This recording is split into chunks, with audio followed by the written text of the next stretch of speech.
This is going to be two examples of a crash play that happened at the last Vienna calling. This is Flex from the United States versus Harlem Dodge from France.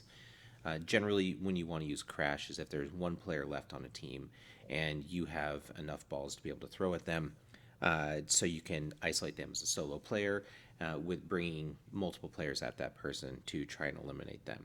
What's going to happen is there is one player here from Harlem Dodge, and then we have two players with ball control on Flex. As Harlem Dodge comes up to throw,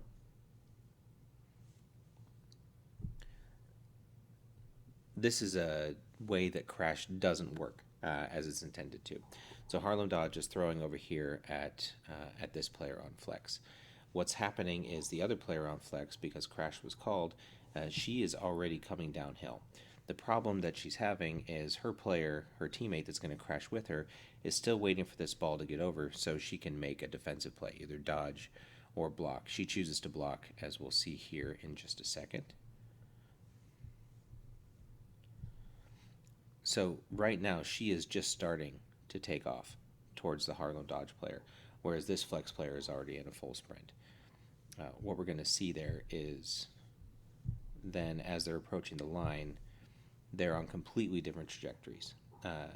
As Flex here is getting ready to throw already in the windup and is towards the edge of the neutral zone, this Flex player is just catching up at the midline and not really in the position yet to throw that ball. So, in fact, I think as we do this, we actually see as the second Flex player is throwing that ball, the first ball is already being blocked back. That was the first throw from Flex. So the player from Harlem Dodge, who we can't see because she's off screen, is able to make separate plays on each ball. She's able to block one, and then as two's coming in, able to block or dodge that ball. So she's safe, takes a throw, misses. Flex now is set up for another opportunity to make the same play.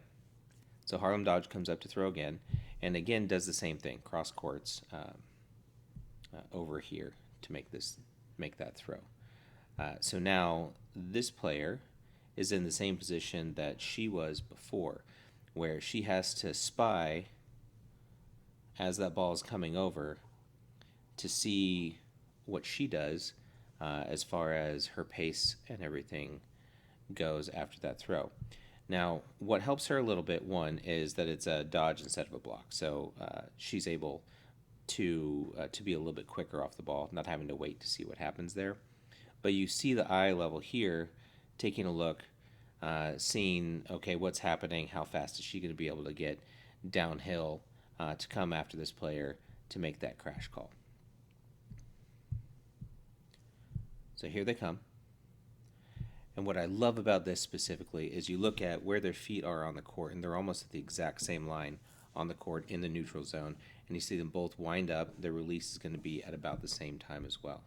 So then when those balls come out, going at Harlem Dodge, if you slow it down just enough, we can see here as well that these balls are almost in the exact same place, forcing Harlem Dodge now to, instead of making a separate play on each one of the balls, is going to have to try and make one play on both balls, which just increases the likelihood for Flex to get the hit. And if we just back it up just a second here and just run in full speed, we see what happens. Boom, that's a hit, and it ends the game.